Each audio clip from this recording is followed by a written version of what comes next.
Be encouraged. I'm Janet Porter, and this election is far from over.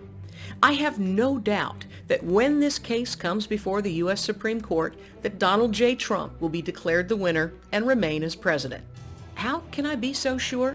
Because the evidence of election fraud being gathered is already overwhelming, and because there are now 5 members of the Supreme Court who swore to uphold the Constitution and actually meant it.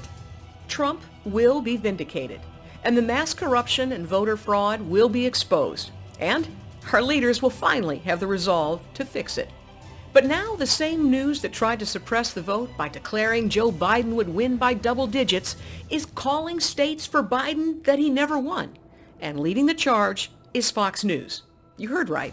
Fox News declared Arizona for Biden even though every other network did not. Aaron Mishkin, who worked as a Democrat operative before coming to Fox, wants you to think his candidate won. But rest assured, he thought about his critical decision for half an hour. You 100% sure of that call and when you made it, and why did you make it?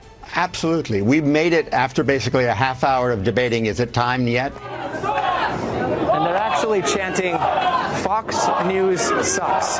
Fox News sucks. The reason why they're chanting that is because Fox News called Arizona for Biden yesterday, and a lot of people are angry about that. They can't wait to slap the label President-elect in front of Biden's name, and there it is. But I'm not moved, because I remember when we were here before.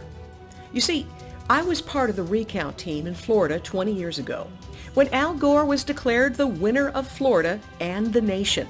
They even used the word president to describe him.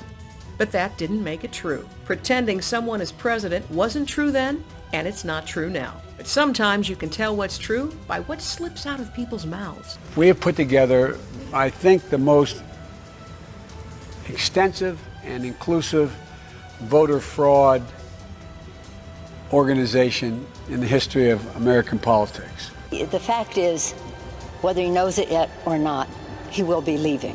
The coordinated show continues, with the media and internet monopolies each playing their designated roles. While Twitter outright banned tweets from the president, since the election, Facebook joined Twitter in marking half of the president's posts as misinformation. Twitter also banned Mark Levin's mention of Article 2 of the United States Constitution. That's because the Constitution interferes with their plans. What should we do? For starters, put down the white flag. Quit pretending like this is anything other than high-stakes drama. Remember, this will be decided by the United States Supreme Court, and Justice Amy Coney Barrett is there for such a time as this. So turn off the fake news and enlist in the battle for our republic.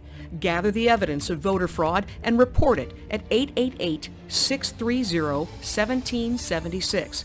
You can also submit a form in the link posted below. If you want your legal vote to count, call your elected Republicans and tell them to stand strong.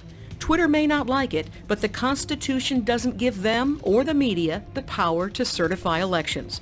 Remind your leaders of their oath to uphold the Constitution at 202-224-3121. Organize rallies. Let those who represent us and the president know we stand with him for free and fair elections, including the election President Trump just won. And most importantly, fast and pray like our nation and our freedoms depend on it.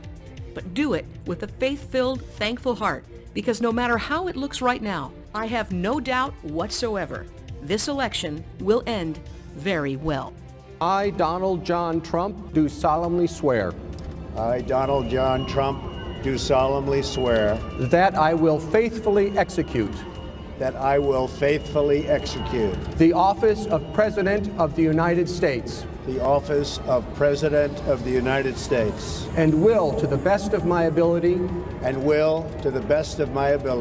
preserve, protect, and defend the Constitution of the United States. So help me God. So help me God. Congratulations, Mr. President.